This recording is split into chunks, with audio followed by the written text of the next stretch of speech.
There are tons of game developers out there that publish games many fans would consider to be incomplete, and then charge a fee for downloadable content that provides a conclusion to the game. When Fire Emblem Revelation was announced as the third pathway and true ending for Fire Emblem Fates, many fans were upset at the idea of paying another $20 for the game's conclusion, but it's not actually like that at all. Fire Emblem Birthright and Conquest both have their own unique stories and challenges, and Revelation is no different. Still wondering if the third and final path of Fire Emblem Fates is worth the buy? Stick around and I'll tell you everything you need to know. Revelation begins with the same first 6 chapters as Birthright and Conquest, and then the story actually starts when you choose your side. You can always skip the first 6 chapters, however, by selecting the Branch of Fate option in the main menu. After choosing the Revelation pathway, your character refuses to support either kingdom due to your love for both of the nations. This choice should mean venturing off on your own, but Azura and your maid or butler refuse to let you go alone and join your army right away. As you complete missions, more and more characters will join your army, and there are some characters that you can only recruit by talking to them during a specific mission.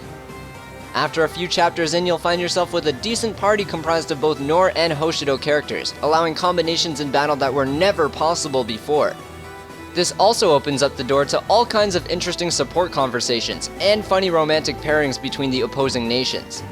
Regardless of whether you played through Birthright or Conquest, or both, you'll definitely have tons of fun coming up with innovative support combinations during battle and watching characters interact in ways they never have before. And speaking of innovation, the missions in Revelation are very different from those in Birthright and Conquest. Even Birthright and Conquest are very different between themselves, but Revelation adds entirely new elements that really engage the player. Some levels force you to edge forward into darkness, uncovering enemies and other possible dangers as you move forward. Other missions have you use staircases or moving platforms to progress through the level, and sometimes you even have to break through obstacles to reveal hidden enemies waiting to attack.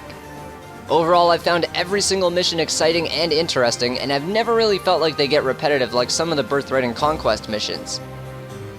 In terms of difficulty, Revelation falls in between Birthright and Conquest, as most would assume.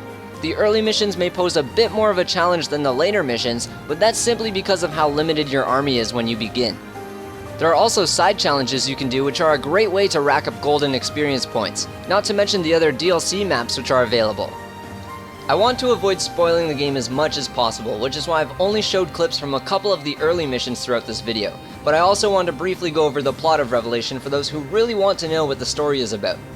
The war between the nations was instigated by King Garen of Nor, which is clear regardless of which pathway you play, but the Revelation story reveals that there is another force at work. Azura takes you to the bottomless pit, which isn't actually bottomless, and you learn of an entirely new kingdom with an evil ruler who's been manipulating King Garen to do his bidding. The only catch is, you can't speak of the secret kingdom or its ruler once you leave.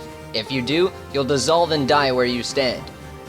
This makes it very hard for you to convince the other characters to join your army, but as you play through the game you'll see Corrin win the trust of the Nor and Hoshiden fighters in various ways. You'll also get the best possible My Castle by playing Revelation. You can have both Hoshiden and Nor buildings, allowing you a wide selection of weapons and items, and not to mention as you recruit characters through missions you can assemble a crazy strong My Castle army with royals from both nations. All in all, I'd say that Fire Emblem Revelation is a must-play if you enjoyed either Birthright or Conquest, or both.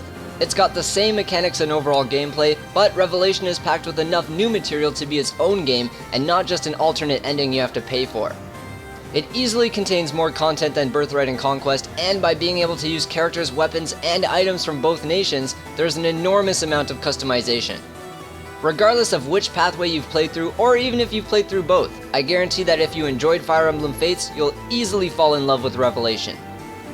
When it comes to a final score, I have to give Fire Emblem Revelation a 9 out of 10. It's of the same caliber as the 2 pathways before it, if not even better. If you still haven't given it a playthrough, I highly suggest you do. But if you're still looking for info on how the game plays and the overall mechanics, check out my Fire Emblem Conquest review by clicking the top video on your screen, or you can find it in the info section below. If you want to check out my top 5 Smash Wii U series, click the bottom video. I'll have a new top 5 up next week, so catch up now if you need to. I'm GOODxJESUS, thanks for watching as always, and happy smashing.